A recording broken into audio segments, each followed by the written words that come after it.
പാലക്കാട് പുഴയിലിറങ്ങിയ രണ്ടാമത്തെ ആളിൻ്റെയും മൃതദേഹം കണ്ടെത്തി.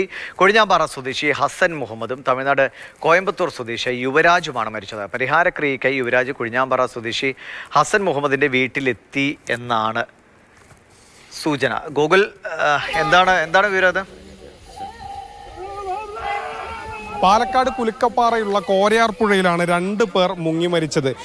ഈ സംഭവം ഇവരെ മരിച്ചതിന് ശേഷം അവരുടെ മൃതദേഹം വീണ്ടെടുക്കുന്നതുവരെ നമ്മുടെ പ്രാദേശിക ലേഖനായ ഷിജു ഇവിടെ ഉണ്ടായിരുന്നു. ഷിജു, എന്താണ് സംഭവിച്ചത്? ആരൊക്കെയാണ് മരിച്ചത്? ഒരു കൊഴിഞ്ഞാമ്പാറ പള്ളിത്തെരുവിൽ ഒരു ഹസൻ മുഹമ്മദ് എന്ന് പറഞ്ഞ ആളും കോയമ്പത്തൂർ തമിഴ്നാട്ടിൽ നിന്ന് വന്നിട്ടുള്ള ഒരു യുവരാജ് എന്ന് പറഞ്ഞ പയ്യനും കൂടിയിട്ടാണ് ഈ പുഴയിൽ മുങ്ങി മരിച്ചത്. പക്ഷേ യുവരാജിന് 2 മണിക്കൂർ ശേഷമാണ് കിട്ടിയത്. ഈ പശുവിനെ തീറ്റിക്കാനായിട്ട് വന്നിട്ടുള്ള ആൾക്കാർ ഇവിടെ മറ്റേ തുണിയും ഇതും കണ്ടു. അപ്പോൾ നോക്കുമ്പോഴാണ് ഈ ഹസൻ മുഹമ്മദിന്റെ മൃതദേഹം ഇവിടെ വെച്ച് കാണുന്നത്.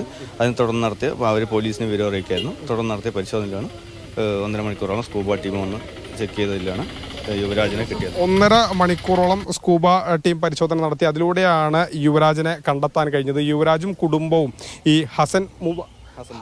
ഹസൻ മുഹമ്മദിന്റെ വീട്ടിൽ ഇന്ന് രാവിലെ വരികയും ചില പരിഹാര കർമ്മങ്ങൾക്കായാണ് എത്തിയത്. അതിനുശേഷം ഇവിടെ വന്ന് ബാക്കി ക്രിയകൾ നടത്താൻ വേണ്ടി പുഴയിലെത്തി എന്നുള്ളതാണ് പ്രാഥമികമായി വിലയിരുത്തുന്നത്. കൂടുതൽ കാര്യങ്ങൾ കൊഴിഞ്ഞാമ്പാറ പോലീസ് പരിശോധിച്ചു കൊണ്ടിരിക്കുകയാണ്.